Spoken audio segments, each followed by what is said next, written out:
اهلا في كورة يونايتد مرة تانية. المرة دي اول حلقة من سلسلة حلقات اسبوعية تنزل في اخر كل جولة او اخر كل اسبوع، وخاصة بس بالترانسفيرز والانتقالات اللي في الاسبوع اللي بعده.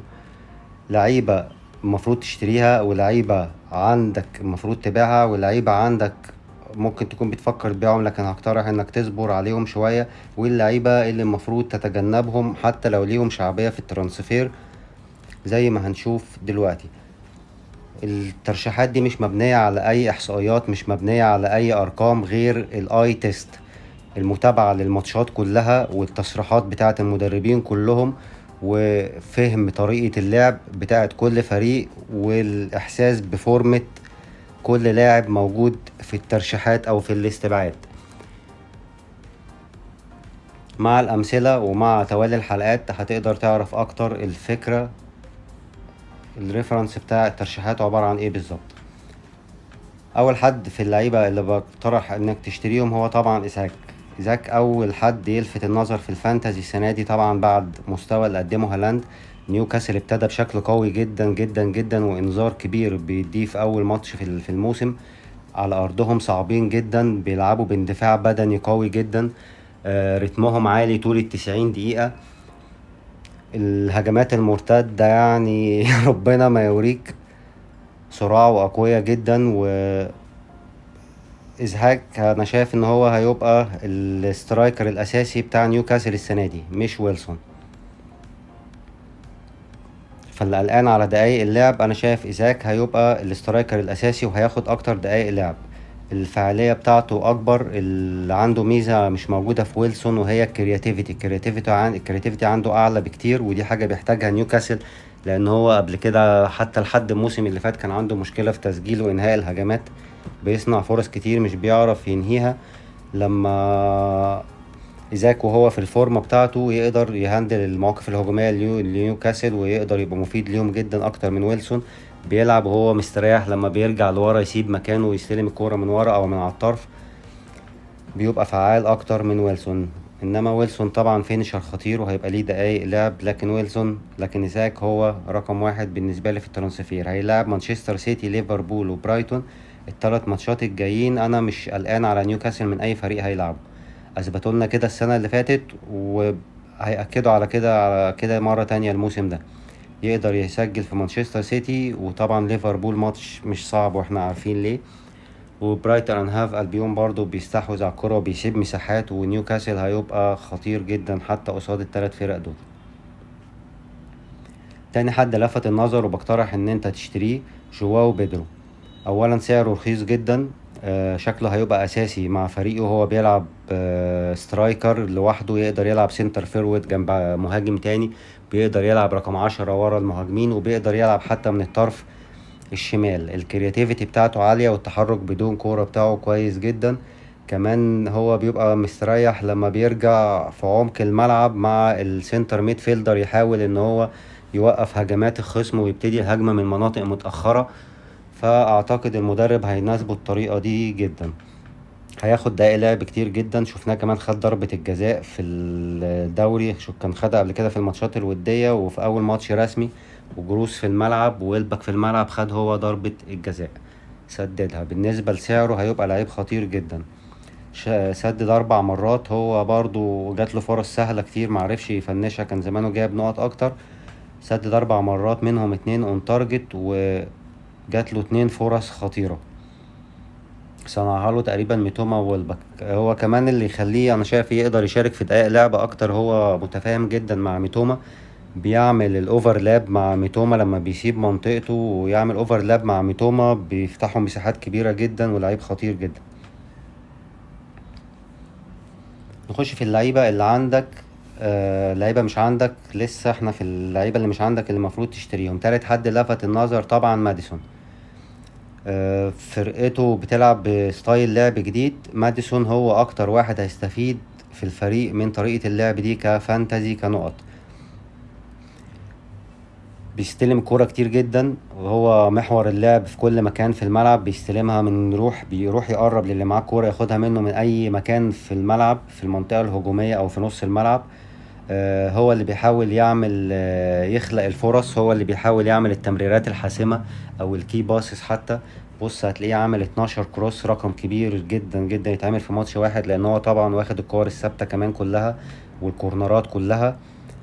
واعتقد كمان، انا شايف رأيي انا اللي انا شايف اللي هيحصل، هياخد ضربات الجزاء مش سون. ماديسون رجليه حساسة اكتر الصراحة، ومش هي يعني من غير المناسب ان سون هو اللي يلعبها وماديسون موجود. وسون الريكورد بتاعه في ضربات الجزاء مش احسن حاجة. الموسم ده انا شايف ان لو يعني نسبة 70%، يعني من 60 ل70% من اهداف توتنهام هيبقى مشارك فيها ماديسون بالصناعة او بالتهديف. وكمان بسبب الفرص الكتير اللي بيخلقها والتمريرات الكتير اللي بيعملها السليمة، فهو هياخد نقط البونص بشكل مستمر. لعيب هيبقى كويس في النقط السنة دي. نخش على اللعيبة اللي المفروض تبقى أول واحد طبعا ألكسندر أرنولد، لكذا سبب. أولهم سعره عالي جدا جدا جدا. بص على الأرقام بتاعته في الماتش بتاع تشيلسي: ولا جوان ولا اسيست، زيرو شوت، زيرو كلين شيت، زيرو بيج تشانسز كريتد، 3 كورسات فقط لا غير. رقم قليل جدا جدا بالنسبة لواحد زي ألكسندر أرنولد بيلعب مع فريق زي ليفربول. رقم قليل جدا. كمان هو فورمته واضح ان هي مش في احسن فورمة ومش في احسن بداية ليه، سواء هو او الفريق. ابتدوا اول نص ساعة كانوا الفريق نشيط لحد ما لغى الفار الجون بتاع صلاح. نزل مستوى الفريق، يعني في برضو توهة شوية. كمان عندهم مشكلة كورة مش معاهم في اوقات كتير من الماتش، لان ما عندهمش حد بيقطع كور كويس في نص الملعب. وكاسيدو راح منهم، فالدفاع هيبقى اضعف. يعني ممكن ما يبقاش احسن موسم لارنولد السنة دي. جايله كمان في الطريق ماتشات زي نيوكاسل واستون فيلا، ماتشات صعبة بالنسبة لحالة الفريق. نيوكاسل بره ارضهم ده في سانت جيمس بارك، هيبقى ماتش صعب جدا على ليفربول. لعيب تاني بقترح ان انت تبيعه لو هو عندك في الفريق: سون. انت كان ممكن عشمان في سون اول ما الموسم ابتدى، عشان هاري كين مشي وعشان طريقة اللعب الهجومية بتاعة المدرب الجديد. انما سون اللي انا شفته هو اقل واحد في الفريق مستفيد من طريقة اللعب الجديدة. المدرب بيخلي الأجنحة المهاجمين سون وكلوزوفسكي يعني كأنه بيوصيهم يبقوا على الخط، يلمسوا الخط طول الوقت، أشوفكوا على الخط. وبيخلي الفول باكس اليمين والشمال رويال وأوجي الجديد اللي هو جابه بيخشوا في عمق الملعب، حاجة زي بتاعة ستونز وأرنولد اللي بيعملها جوارديولا وكلوب معاهم، بشكل يعني أعقد شوية. إنما دي بتخلي سون دايما على طرف الملعب. هو كمان مش مستريح في الطريقة دي، معرفش يستلم الكورة خالص. اوقات كتير حاول يخش عشان يستلمها مش بيلاقي مساحة، فالطريقة مش مناسباه خالص. شاط شوطين بس، ما عملش اي فرص خطيرة، عمل كروسين بس، ومن الشوطين واحدة اون تارجت. سعره كبير جدا جدا على الفاليو. انا مش بخلي اللعيبة اللي احنا بنقول هنا في الفيديو او في سلسلة الحلقات دي ان انت تبيعهم او تتجنبهم، مش بنقول اللي هم لعيبة وحشين. بنتكلم من وجهة نظر الفانتازي، ان طريقة اللعب او فورمتهم او اي سبب ايا كان يخليه ان هو ما يجيبش نقط في الفانتازي احسن حاجة.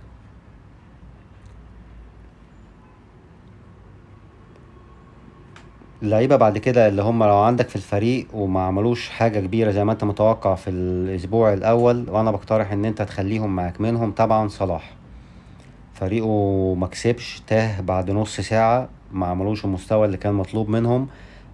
خرج بشكل يعني فيه تنشنة. انما هو كان الى حد ما فعال في الماتش. هو عمل اسيست، شاط 3 كور فيهم واحدة طبعا شفناها جت في العارضة. خلق فرصة كبيرة وعمل كي باس واحد. طلع في الشوط التاني وهو متضايق، انما اعتقد صلاح هيقدر يتخطى الموقف ده، وكلوب هيساعده كمان من غير ضغائن. وانا ما عارف يعني هو كلوب اكيد مش بيضايقه ولا بيزعجه، وانا مصدقه لما قال ان هو ما كانش يعرف انه هيكسر رقم اكتر لعيب سجل في الماتشات الافتتاحية. حصل قبل كده حاجات زي دي بين صلاح وكلوب هيتخطوها. ممكن صلاح يعمل يعني يكشر عن انيابه زي ما بيقولوا الماتش الجاي ويرد على اللي حصل ده. فما تستعجلش وتبيعه، احسن لك خليه معاك طبعا. هيلعبوا خصوصا كمان بورنموث الماتش الجاي على ارضهم. صلاح لسه معاه ضربات الجزاء، حتى لو مش هيسجل صناعة الفرص. وكمان بيقرب، هو طبعا عارفين احنا رغبته في التهديف وتكسير الارقام. بتساعد رغبته دي في نقط الفانتازي احيانا، خليه معاك شوية. لعيب تاني انا عارف ان هو مع الناس كلها وما كانش عندي صراحة، انا اخترت بين وايت. تقدر تشوف تشكيلتي في الفيديوهات اللي فاتت وهنزلها تاني في فيديوهات جاية. انما انا عارف ان جابريال عند معظم الناس وما بدأش ماتش ونزل في اخر 5 دقايق تقريبا خد نقطة، والناس محبطة جدا منه. لكن انا بقترح ان انت ما تبيعوش. اولا انا مش متأكد ان ده شكل الارسنال الدفاعي اللي هيلعب بيه دايما، عمرهم ما لعبوا بالطريقة دي. ده اول ماتش وما حسيتش طلع منها احسن حاجة. ممكن يرجع تاني يلعب ب4 في الظهر بالشكل الكلاسيكي، خصوصا كمان مع اصابة المدافع الجديد اللي جابوه طلع في الشوط التاني. حاول يكمل انما طلع وهو متضايق، ممكن تكون اصابة كبيرة شوية، ودي ممكن هو نزل مكانه تومياسو عشان يلعب على الطرف الشمال. انما اعتقد برضو تومياسو مش محل ثقة ان هو يبقى بيبتدي الماتش يعني لحد ما نشوف. انا شايف ان اللي هيعمله ارتيتا، انا شايف ان جابريال ممكن تلاقيه من الماتش الجاي رجع لمكانه الاساسي، او حتى ياخد في 4-3-3 اللي بيعملها ارتيتا، او حتى في 3-1-3-3 اللي لعب بيها قبل كده، وياخد مكان امبر اللي هو حصلت له الاصابة. اسمه ايه مدافع ارسنال الجديد؟ ساقط من دماغي دلوقتي. طيب نخش بعد كده في لعيبه ليهم شعبيه في الترانسفير الفتره الايام اللي فاتت بعد اللي شفناه منهم في الجوله الاولى، ولكن انا بقترح ان انت تتجنبهم. اولهم طبعا رودري. انا شفت فيه حوالي 300 الف ترانسفير اتعملوا له تاني يوم على طول الماتش. احنا يا جماعه عارفين في الفانتازي ما بنجيبش الدفاع اللي هو السنتر ميد فيلدر، الديفندر بتاع نص الملعب، ما بنجيبوش حتى لو سعره رخيص. فرصته في تحقيق النقط يعني ضعيفة جدا جدا جدا جدا، حتى لو هو بيلعب في اي نادي، حتى لو هو رودري في مانشستر سيتي، حتى لو جاب الماتش اللي فات 15 نقطة هيكررها تاني كام مرة مثلا. هل انت هتضحي بمكان في نص الملعب لحد سنتر ميد فيلدر؟ حتى 5.5 دي في لعيبة حتى في فرق تانية ممكن ب5.5 دي يكون ليهم فعالية اكبر. الا اذا انت لو بتجيبه عشان توفر فلوس وتحطه على الدكة وتوفر فلوسه على اساس ان هو رخيص، حتى دي لا ما تمشيش. في ارخص منه لو انت بتتكلم في فلوس، في ارخص منه ويديك حتى فاليو اعلى. كمان انت لما بتجيب رودري عندك فانت بتحرم نفسك من مكان من ال3 اماكن اللي انت هتاخدهم لمانشستر سيتي. فبدل ما تيجي بعد كده انت تبقى عايز تزود في المهاجمين او حتى تجيب ادرسون، او هيفضل رودري حاجز مكان عندك واخده وهو مش بيديك الفاليو اللي انت مستنيها منه. شاط 4 شوطات كتير جدا، 3 تارجت كتير انا عارف، وانا مش بقول ان هو وحش. برضو بوضح تاني اللعيبه اللي بقترح انك تبيعهم او ان انت تتجنبهم دي لعيبه مش وحشه، انما احنا بنتكلم من وجهه نظر الفانتازي.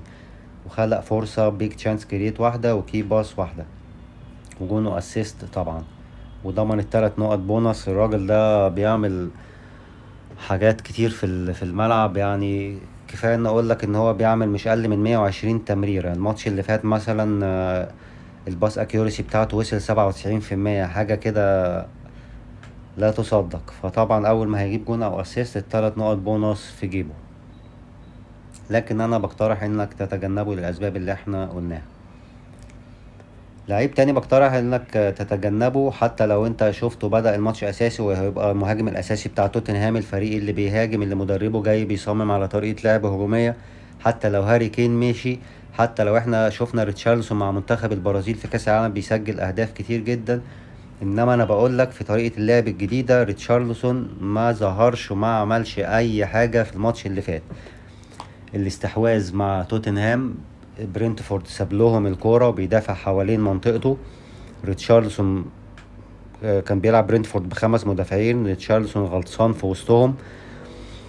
مفيش حتى مجال ان هو حتى لما بيحاول يسيب مكانه ويخرج عشان ياخد الكورة في زحمة كتير في نص الملعب، حتى لو خدها بيسلمها على طول وعشان يخش تاني يفضي مكان لنفسه يعني. مش والكرياتيفيتي كمان مش عالية قوي في نص ملعب توتنهام باستثناء ماديسون. انا بس بتكلم عن الكرياتيفيتي طبعا بشكل جماعي، مش معقولة ماديسون هو اللي هيقعد يعمل كل حاجة. الكرياتيفيتي مش عالية قوي لسه. كمان هويبرج ما كانش موجود، في بطء في نص الملعب في شكل التمرير يعني. لحد ما الامور دي تتحسن انا بقترح ريتشاردسون بسعره 7 دي مش هيدي الفاليو اللي احنا مستنيينها منه، ولا كروس ولا فرصة خطيرة صنعها ولا اسيست ولا جون، شوطين بس منهم واحدة اون تارجت. سعره 7 مليون، ده فيه لعيبة كتير في السعر ده واقل تقدر تجيبها. ده كان اخر لعيب معانا في الليستة، مين اللي تشتريه واللي تبيعه واللي تتقل عليه واللي تتجاهله خالص. اعمل لايك وسبسكرايب لو الفيديو عجبك، واستنى الفيديوهات الجاية.